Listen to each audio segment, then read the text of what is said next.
म्हणजे जर यांना आम्ही प्रश्न विचारला तर हे उत्तर देऊ शकत नाही। अरे तुमची आवश्यकता कधी असते? सामान्य माणूस दुःखात असतो तेव्हा तुमची आवश्यकता असते।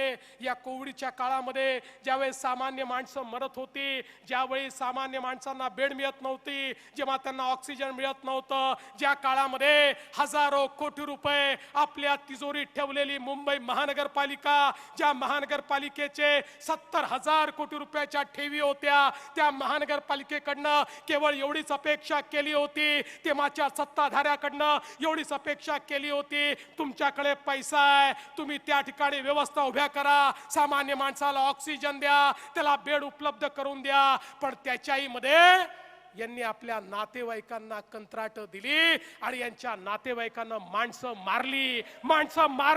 मी म्हणत नाही, तुम्ही ईडीची चार्जशीट बघा, जे डॉक्टर नव्हते त्यांना डॉक्टर दाखवलं, जे कंपाऊंडर नव्हते त्यांना कंपाऊंडर दाखवलं, ज्यांना नर्सिंगचं ट्रेनिंग नव्हतं त्यांना नर्सेस दाखवलं आणि त्यांना त्या ठिकाणी उभं करून त्यांच्या माध्यमातून हजारो रुपये, लाखो रुपये, करोडो रुपये त्या ठिकाणी लाटले आणि परिणाम काय झाला? माझा आम मुंबईकर हा पटा त्या ठिकाणी मेला। अरे जनावरासारखा माझा मुंबईकर मेला, पण माझ्या मेलेल्या मुंबईकराच्या टाळूवरचं लोणी खाणारे हे नालायक यांनी त्या मुंबईकराचं ते शव ज्या बॉडी बॅग मध्ये न्यायचं त्या बॉडी बॅग मध्ये ही घोटाळा केला। हे कफन चोर या ठिकाणी आम्हाला काय सांगणार?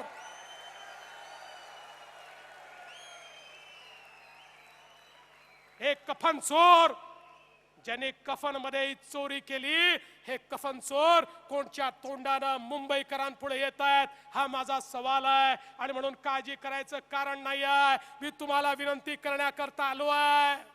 आता मुंबईमध्ये आपल्याला घरोघरी जायचंय, आपण काय केलं हे सांगायचंय, यांची करतूत ही सगळ्यांपुढे आणायची आहे।